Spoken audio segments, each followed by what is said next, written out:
All right. Hello, and welcome to Stasis Pod, the Transformers Robots in Disguise podcast. I'm Rob. I'm Jen. Watame did nothing wrong. I'm David. And yes, today the series has begun. We are now on to episode 3 of Robots in Disguise, the first regular episode after the two-part pilot. This first aired April 4th, 2015, in the US, and various other dates in various other countries. Yeah. Yeah, we can't keep track of how many there are. No. And, so this was written by Adam Beechin, who is, one of the showrunners of this show and also co-wrote the pilot, and will go on to write many episodes of it. And, the other co-writer is Marcia Griffin, who has written all sorts of stuff that we have, seen. Oh, yeah. That is a name that comes up a lot. Interestingly, this is her only episode of Robots in Disguise. We previously saw her co-writing Predacons Rising. Mm-hmm. Exciting. The movie.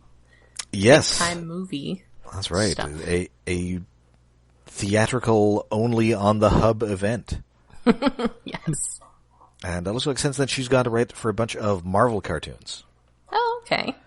She's currently the co-executive producer of that new Spider-Man cartoon. Okay. I do appreciate that we actually get a title name this time, and it's not just called Pilot. Yes. Third episode. Yeah. Yeah. So my first joke was that this is going to involve, oh, haha, wouldn't it be funny if they were just trying to, like, catch each other like a trust exercise? That is literally what they are doing. It starts off with 100% a bad idea. Just terrible idea.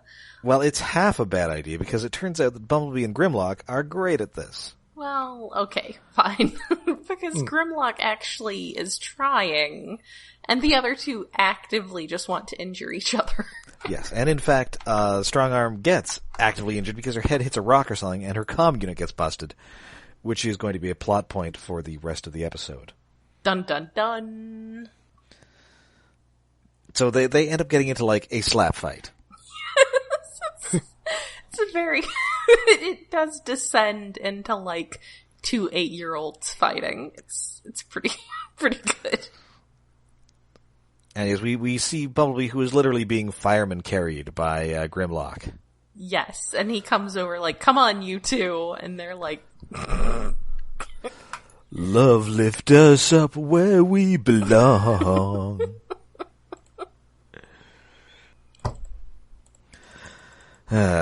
Anyway, they all get summoned back to the scrapyard, and then they are watched from the shadows by a shadowy figure. Shadows! A shadowy, in the shadows. Sexy figure. With ears. Everybody who enjoyed Zootopia a little too much, stay tuned. I did specifically in my notes refer to him as the Thirst Wolf. I got Metal Sex Wolf, but, you know. Metal Wolf Sexy Chaos. Yeah. And then we get the intro, which is not great. Aww. No, apparently the full intro did not air in North America, and it's actually pretty decent. Mm-hmm. But this one has like a very choppy remix. Yeah, and it's got sound effects layered over it. It's very short. Even with the full version, like, it'd be nice if it had words, some singing. Admittedly, most Transformers cartoons end up with them just shouting robots in disguise over it, so it could be a lot worse. That is literally what happens with this. I use the longer version. Okay. Because it doesn't have the... It's not even shouting, it's just saying robots in disguise with slight reverb. Yes. That's not good.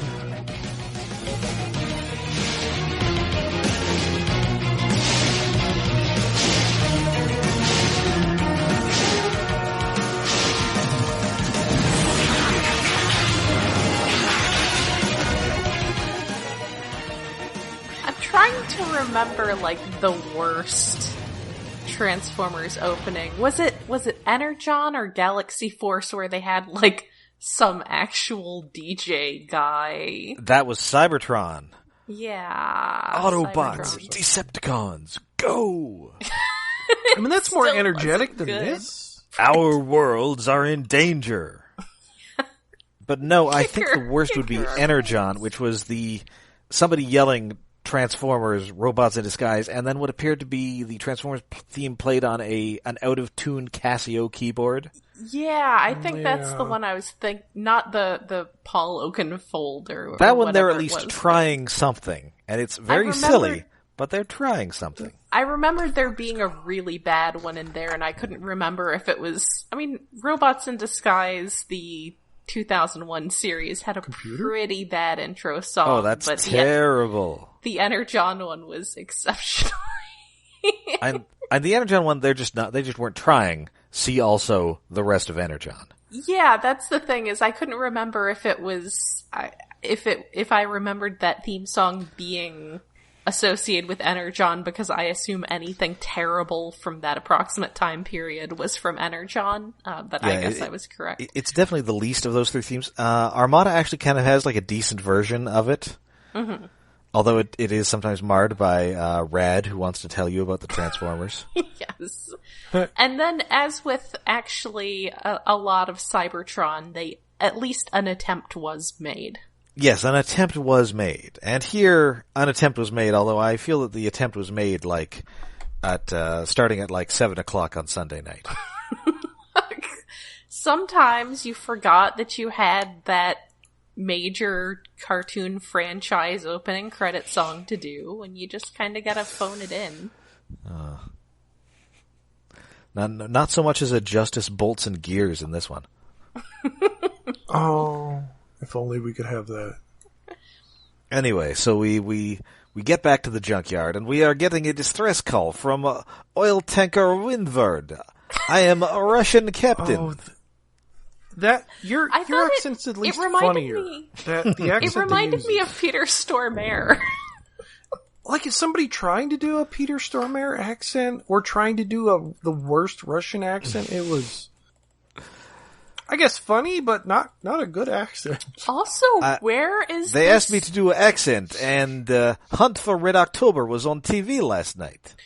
Where It's is very this Yakov in the Smirnoff. country, like That geographically you're gonna get a Russian- located, yeah. where there are Russian tankers? Like, I know that there are, I mean, believe me, having lived up on Lake Superior, I am aware that you get tankers on, like, inland Great Lakes and stuff, but, like, where is this that there are Russian tankers pulling in? Yes, I came over with cousin Yakov Smirnov in the 80s.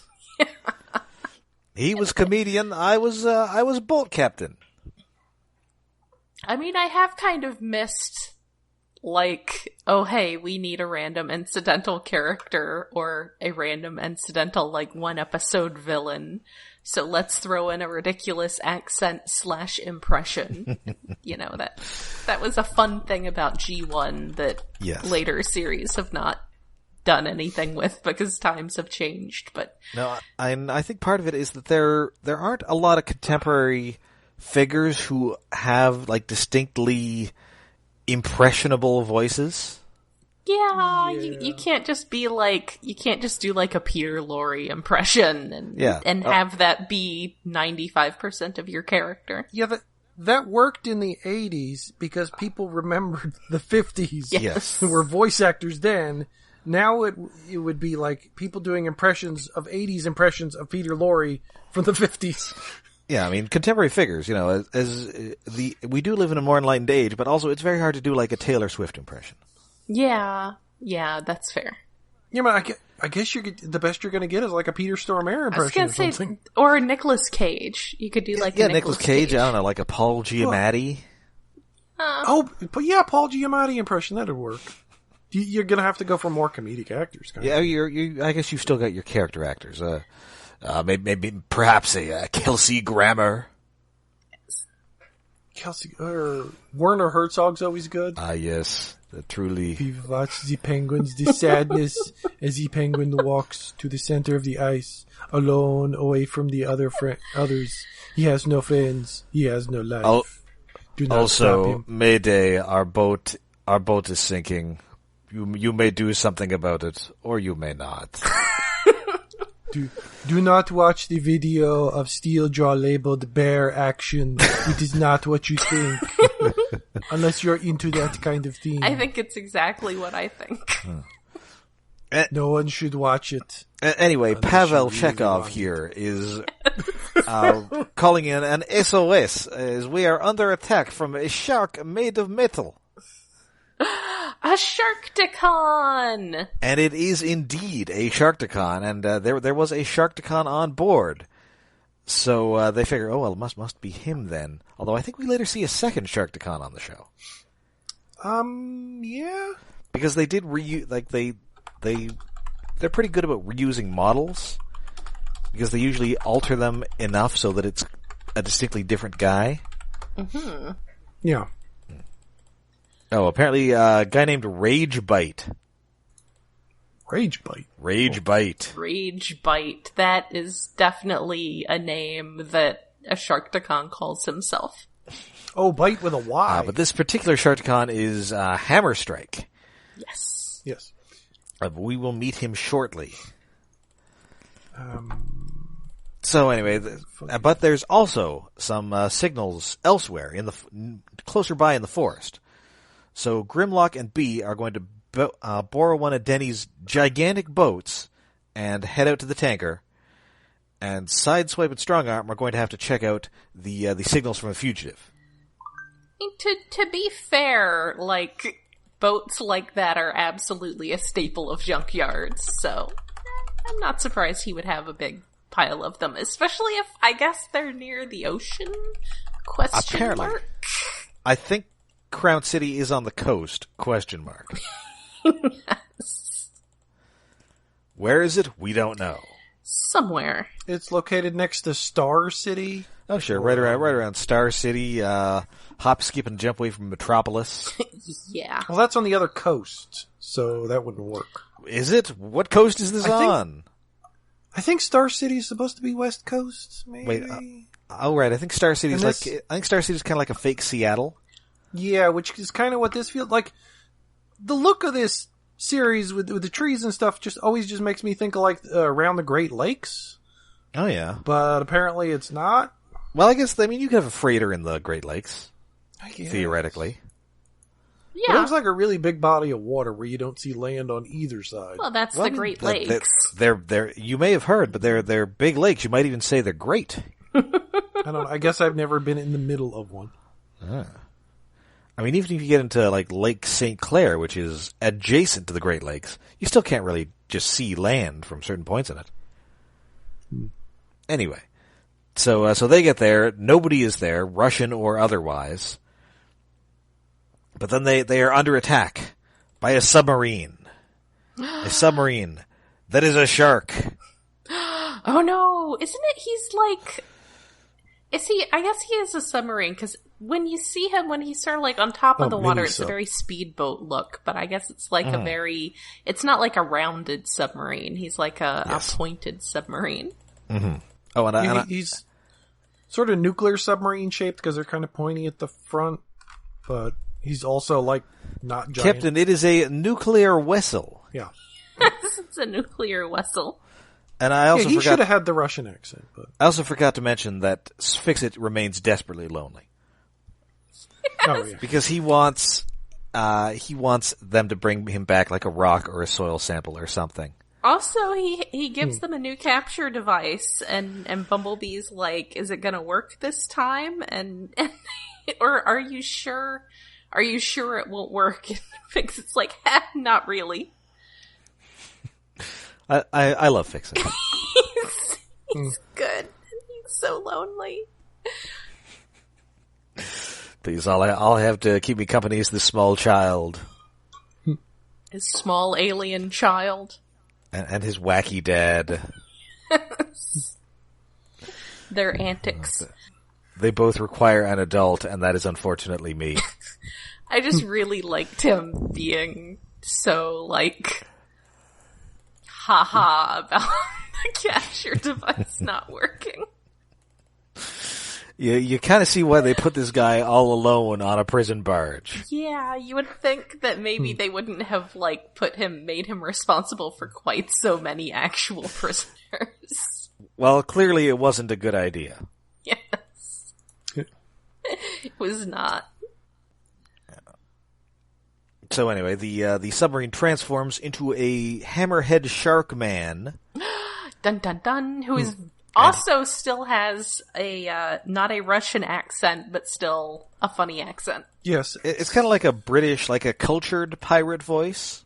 Or I was thinking Australian, maybe? It's hard to pin down. Yeah, I would say maybe course, nautical British. And of course, it is our pal and yours, David Kay. Ooh. Yay, which I didn't even notice. I Yes. should have looked that up beforehand so I could appreciate it better. And the David Kay definitely comes through at certain spots. Yeah, I can see that. And unfortunately, he is one of the many, many robots in disguise Decepticons without a proper toy. Aww. Yeah. He has a Creo guy and a Tiny Titan. It is sort of like, I really appreciate that they had the freedom for the show to just make characters up, but it is kind of regrettable that it wasn't tied better to the toy line. Yeah. I wanted the Shark Man. Yeah. Yes. Because he is a cool looking Shark Man. Yeah, well, But he transforms into a boat, and we get so few boat-related toys. That was Especially true. now. I wanted the crow, so Yeah. R.I.P. Crow would have been better. And, apparently he is Cybertron's most famous pirate. Sure. Cannonball and quite a few others have arguments with that. Oh, what's the pirate guy that wasn't aligned? We brought him up previously. Thundertron? Yes, Thundertron. Such a bad name. Well, maybe those guys didn't live on Cybertron, though. Yes. They were like space pirates. He's like a sea pirate. Yeah. So he's Though, a low-stakes so pirate. at this point, this does raise the question of liquid on Cybertron, which I guess was going to be raised pretty soon regardless, because we do have a number of aquatic-themed Decepticons. Yes. Though apparently it is not just water, because it does come up that he's looking for something more viscous than water. So Yes. presumably...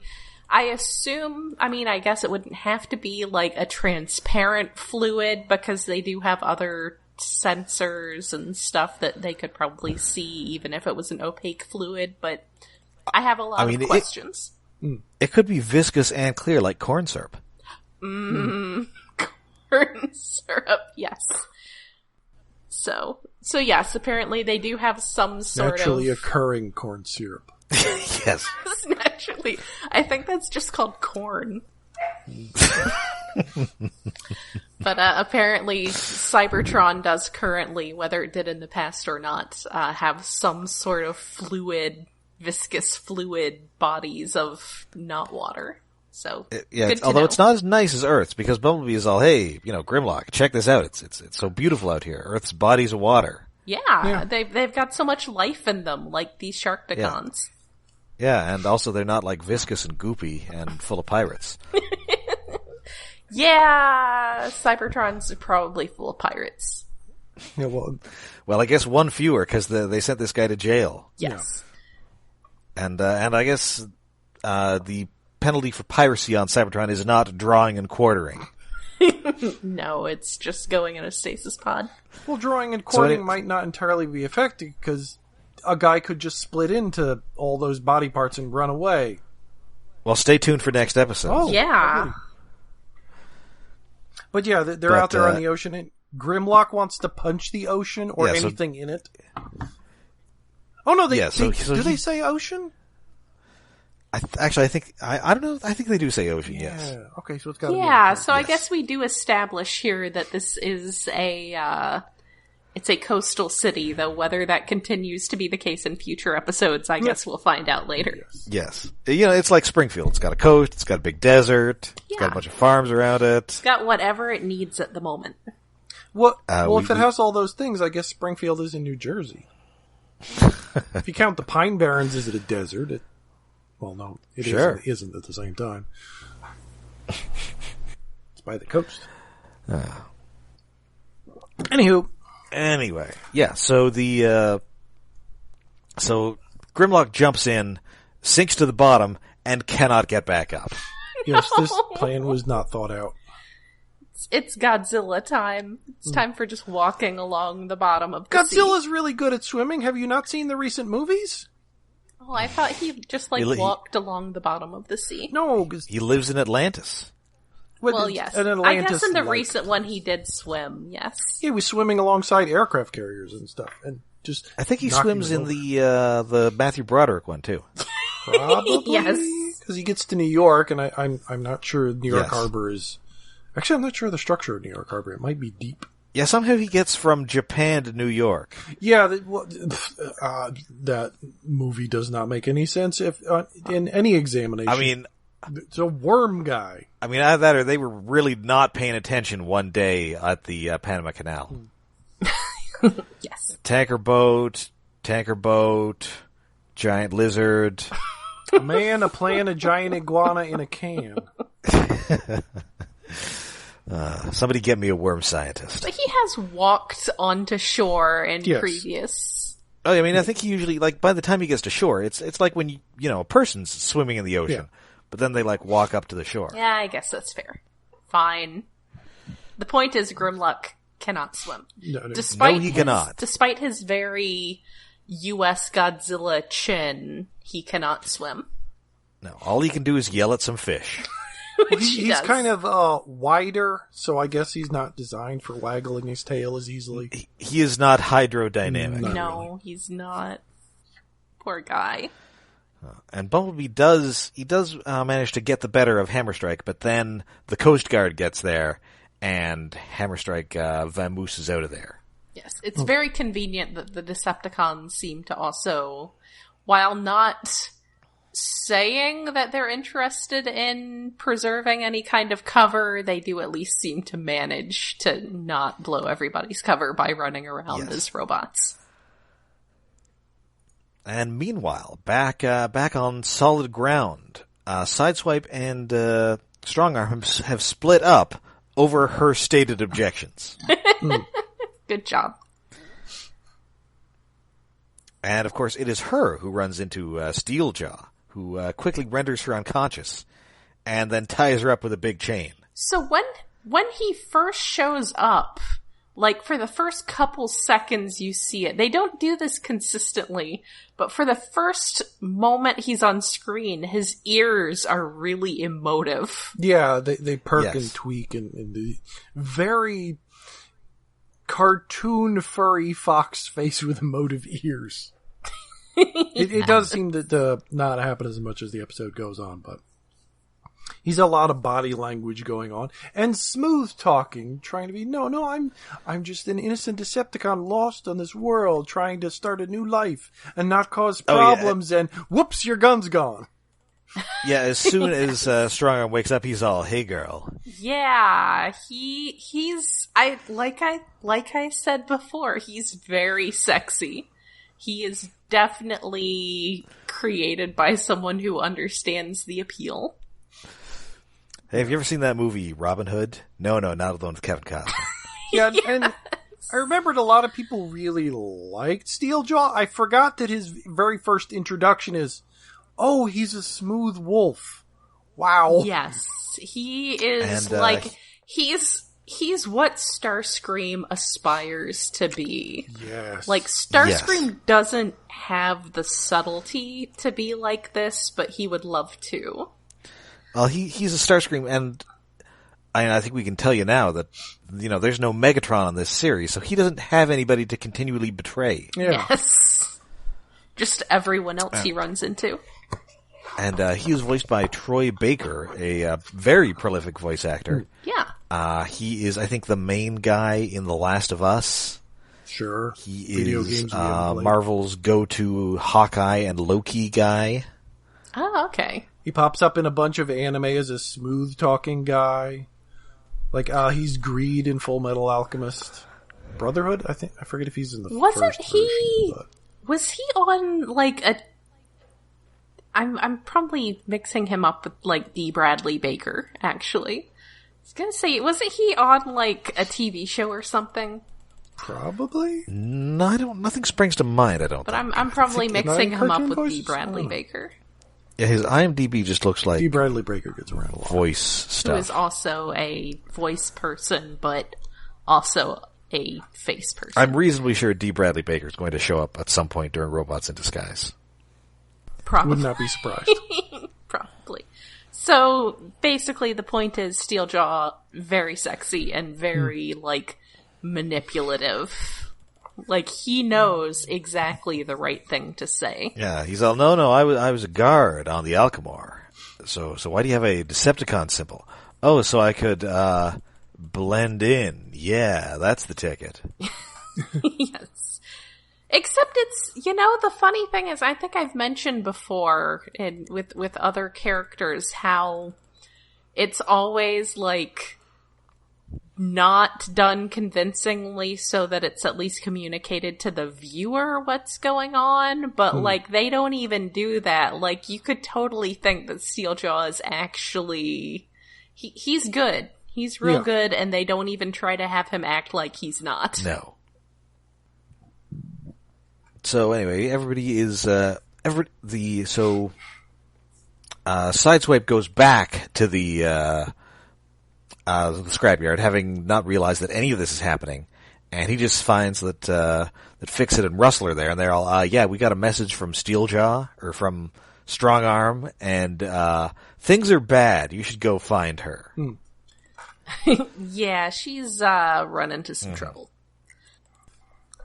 And then Russell goes with him to find her. Yes, because Russell is the adult here. The other adult, I guess. Russell and Fix-It are the adults. Yes. So Bumblebee and Grimlock, they come back. They're very wet, and only Fix-It remains in the scrapyard.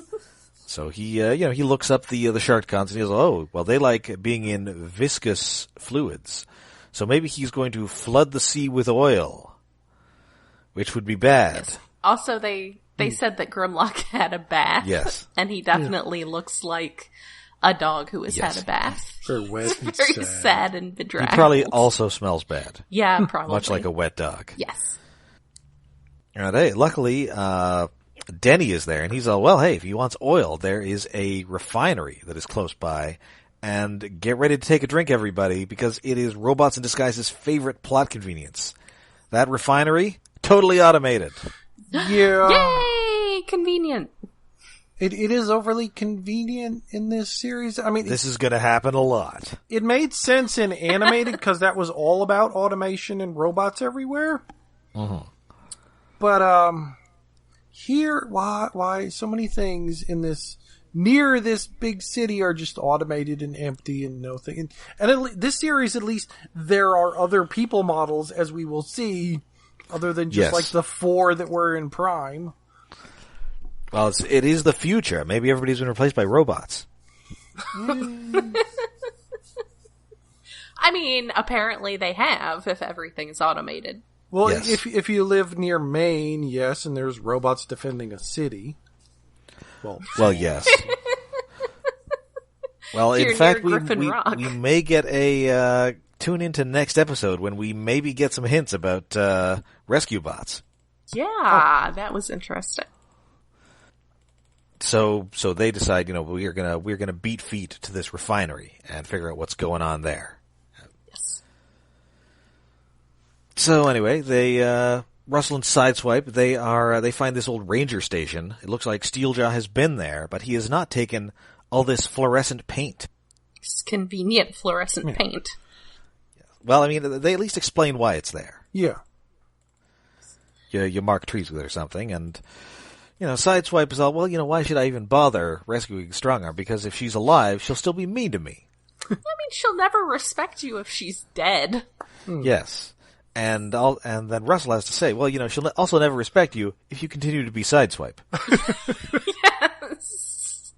Like, you have to put a little work into it, Sideswipe. Come on. Again, Russell is the adult. So they do find him. Steeljaw is still trying to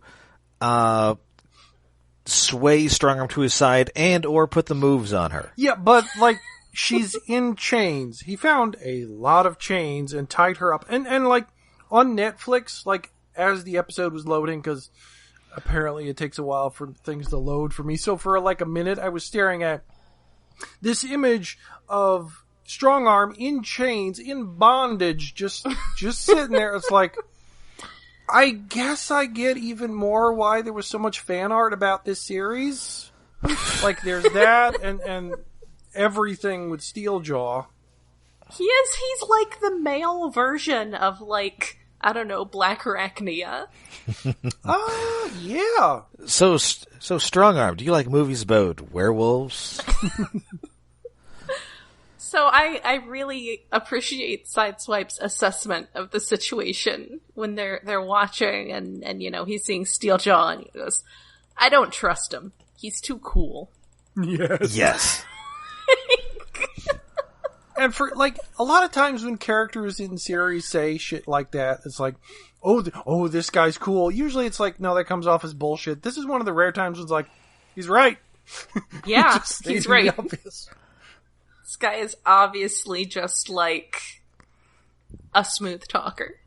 Yes, and he's trying to, I don't want to conquer the galaxy or anything. I just want to build a new Decepticon society. Yep, here on Earth, away from the others, away from Cybertron. Just a 365-day Anthrocon. Oh, God. It is. A regular Zootopia. Yeah. But yeah, he's saying that, you know, he wants to... But what he's trying to convince them of is that this is so they can live in peace and escape their criminal pasts and go straight. Which is... No, he's not gonna do that. No, what? Yeah, so he's all, hey, so, why don't you just tell me, how many of you there are, where you live, and she is a little too wise to that. What? Slowly. Why don't you tell me the last four of your social, your mother's maiden name, the town you were born. She almost starts telling too much, and then she Yes. catches herself. It's like, Steeljaw is so much like a chaotic, neutral D&D player. It's like he's just a rogue, or, no, he's a bard, trying to con everyone and get his way, and break into places, and it's working mostly. But then he's met by another Decepticon refugee, the shadowy and spiky Grimby. This would have... I feel like there was a lost opportunity to just turn him into G2 Sideswipe here, but... Yeah. But yes, Russell put a bunch of, like... They painted a Decepticon symbol over his Autobot symbol. He's got his little battle mask thing on, and then he's just got, like, a bunch of pieces of wood, like, boards stuck to him. And there's also an axe in there. It's very weird, like, why he went spiky. to that degree. It's like, it's not like any Decepticons have ever met Sideswipe before, especially on this planet. I mean, putting the Very mask few on of and them... the paint, yeah, that makes sense, but why all the boards? Well, as we see, very few of them are just regular guys, though. Yeah, but... It seems that this was the all animal guys prison ship. I'm actually trying to remember how many, like... I mean, not as many of them are as animal as Shark Guy and well, Steeljaw is humanoid shaped. He's got a wolf head and he has a wolf tail that's just wagging around. Yep. Yes, he does. I feel like none of the toys ever really, like, did his tail justice, because he's got a really good tail. He's got a decent tail on the one. I mean, The deluxe is okay. It's but, there, yeah. but it's not as magnificent as it is in the show. Well, no. It's very impressive. Oh, hey, in the new Kingdom line of Transformers toys, we should get a Steeljaw. Yes. Guys, come on. Yes. He can transform into a wolf. I don't care. Just more accurate to his robot mode. Yes. And actually, do we see his vehicle mode on this episode? Nope, he doesn't transform, No. or we don't see him transform. No. think he runs away at the end, and I think we we he's do just see it running. later. He basically turns into the Wolfmobile. Well, it's sort of SUV truck thing, off-road kinda. But it also looks like a wolf's head. Yeah, Kinda does, a yeah. little bit if you squint. Yeah. Like if Batman had a wolf crash through his window instead of a bat. Yeah, That's what he would drive yeah, around. It's if Batman was wolf themed, he would have designed that. Yeah. Yes, Father, I shall become a wolf. I mean, that would be more impressive than a bat, honestly, because wolves are actual apex predators, and... Werewolf by Night needs a car. Yes, he does. Also, probably a shirt, given considerations, depending on the particular events. Anyway, back in the other plot, they have tracked down Hammerstrike to this refinery, and as previously, he is very upset that the Autobots have made him walk on land, which he resents. He does. Yeah. He's very angry about it. He had a line earlier like he's going to have a land scent all over him. Yes. Yes.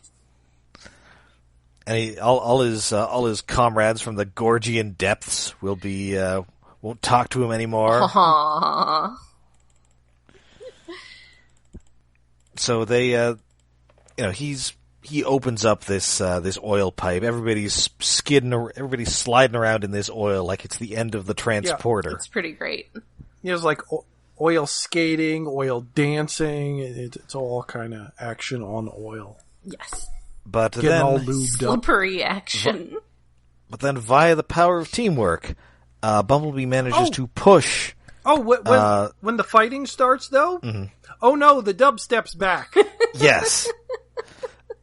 I'm a little surprised that at no point does anybody ever ignite any of this oil. Well, they're being careful. I mean, that would be... I feel like that would raise the stakes beyond what we're trying to do here. There are big metal robots, like, scraping around. I guess it is good that they don't really punch each other. Well, no. Bumblebee does kick the shark, so that should have raised the spark. Well, yeah, he sort of pushes him towards Grimlock, who then shoves him into a giant can.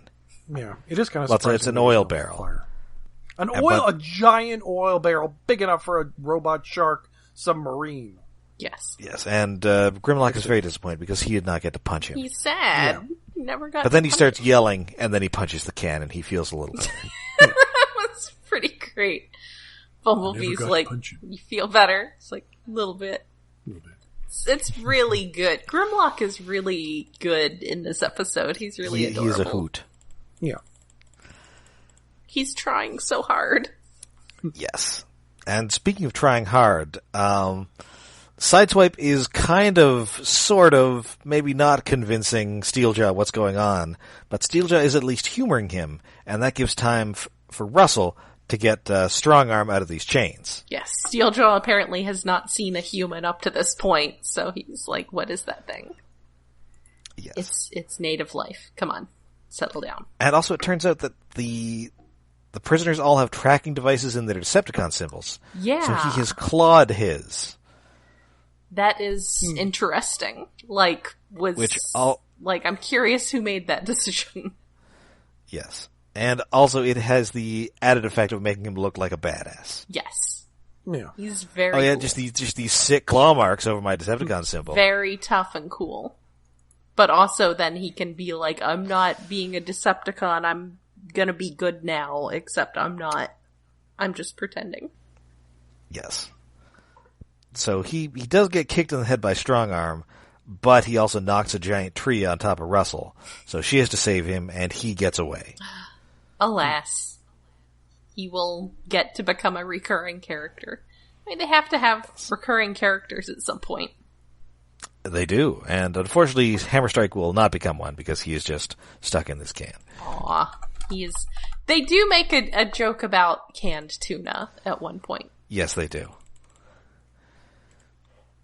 And then Sideswipe slips in some mud, and Strongarm catches him. Aww. And also, Hammerstrike is still protesting because the sea, she calls to me. Yes. Man, I wonder about, like, the budgetary Because we've talked before about how it's like a huge budgeting thing to make new character models, and I wonder if it's just a lot cheaper to do in this style.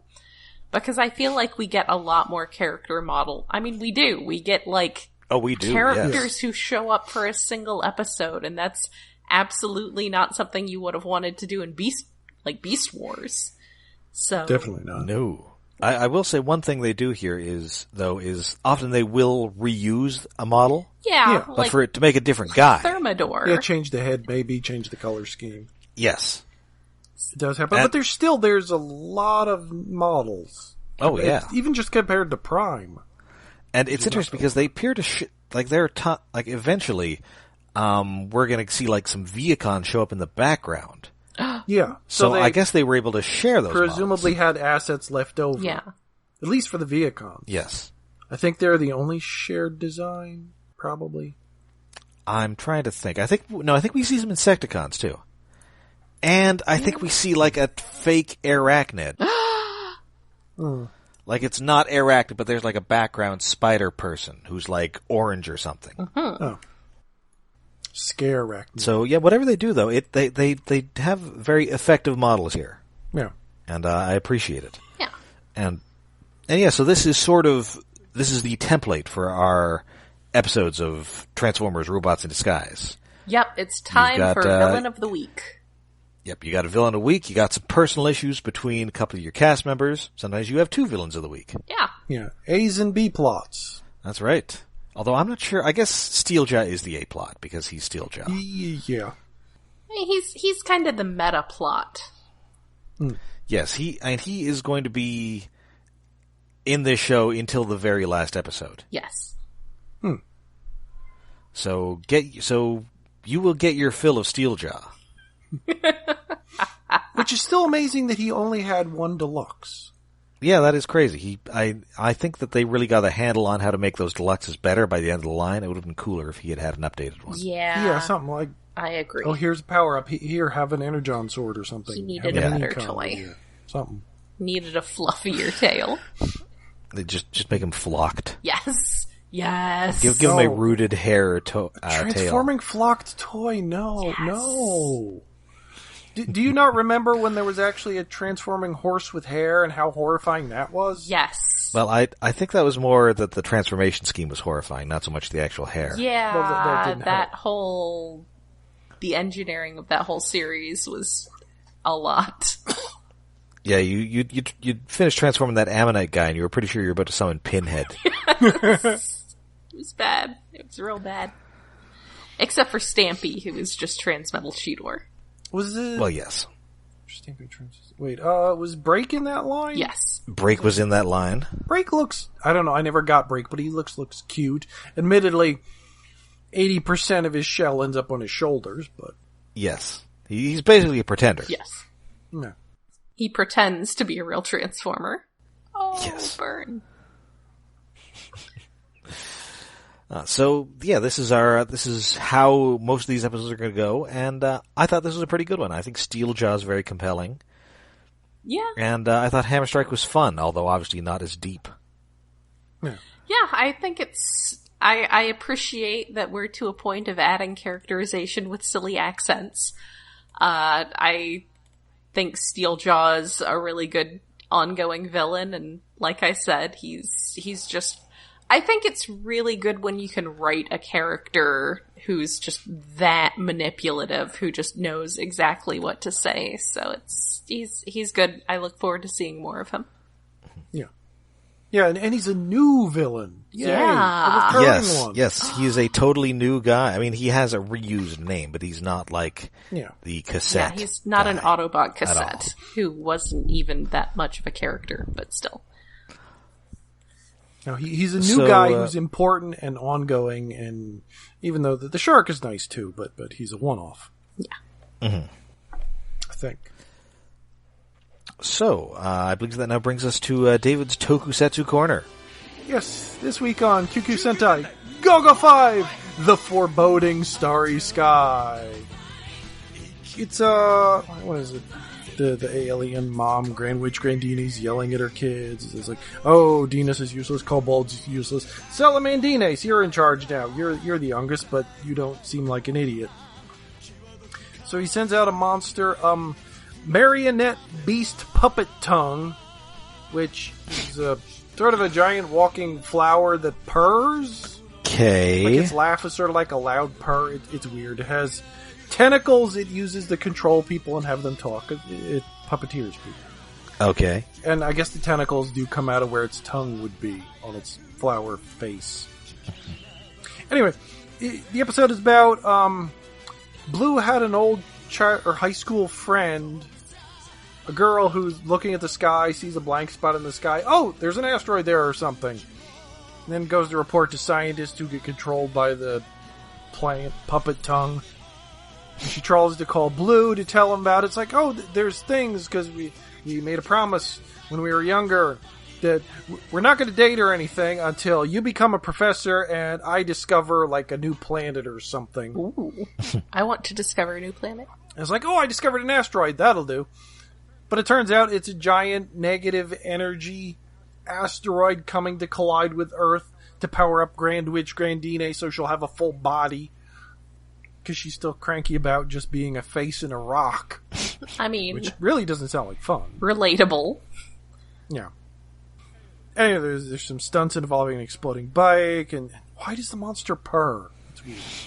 Oh, but Blue builds a new Go Blaster toy available now. Yay! Which, upgraded gun toy weapon.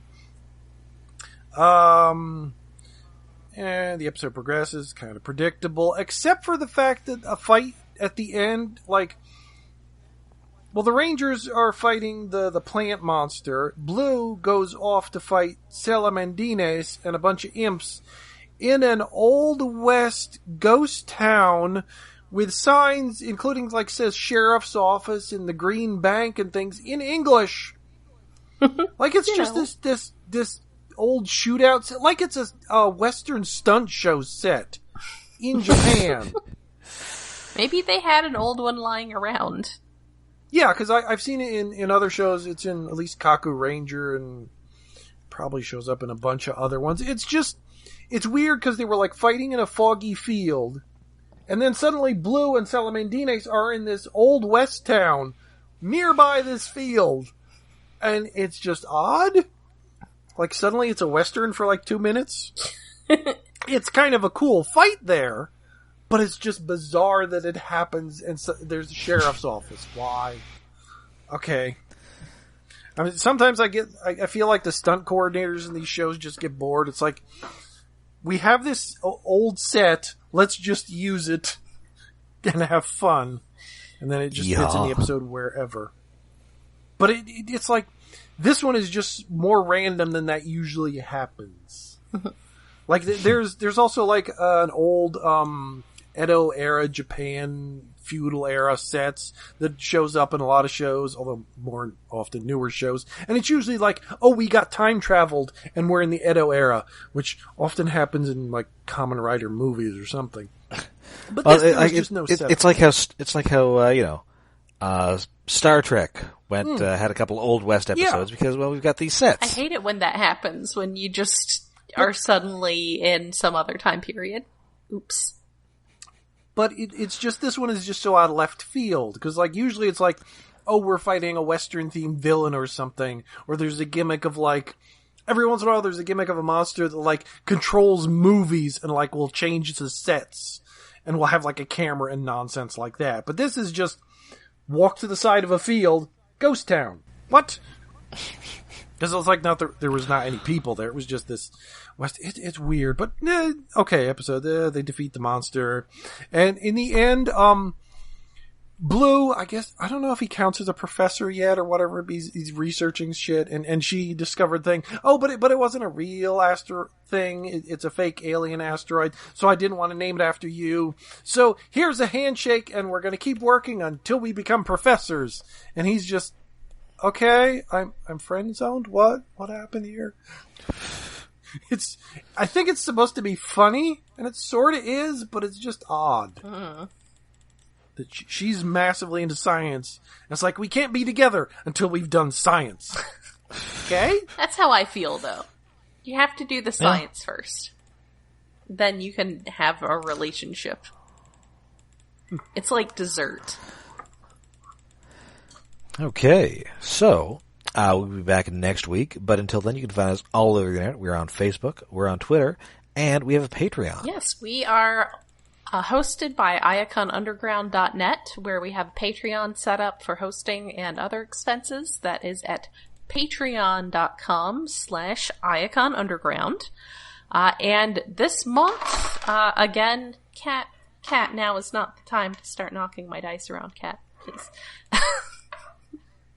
This month, we have a lot of thoughts about the first episode of Siege, of Transformers War for Cybertron Trilogy, Episode 1, Siege. We have many questions that never actually get answered. So until next time, when... Wait, this can't be right. No. I'm sorry, this episode's actually called More Than Meets the Eye. What? Wait, you can't have robots in disguise more than meets the eye. That's crossing the streams. It's the Dark Cybertron. The streams are crossed. It's time for Combiner Wars. And it also basically has nothing to do with the content of the episode. Yes. No. Yeah. It almost feels like they were just trying to get the title out of the way. Maybe the cheating. titles of this series were just jumbled up and they picked them out of a hat or something. Maybe the titles in this episode were actually just assigned as story prompts. Well, that sort of worked for at least one of the Doctor Who series. Kinda. It works sometimes. Yeah. Well, half of it. The dinosaurs on a spaceship episode wasn't as good as the title should have been. Oh, right. Or Mummy on the Orient Express. I kind of like that one, although that was pretty good. That was basically just... what's the one with Christopher Lee Horror and Peter Express? It was like Horror Express in space, which was kind of a good concept, but Horror Express is better because you have Christopher Lee and Peter Cushing? Peter Cushing. Yeah. All right. So until next time, I'm Rob. I'm Jen. And I'm David.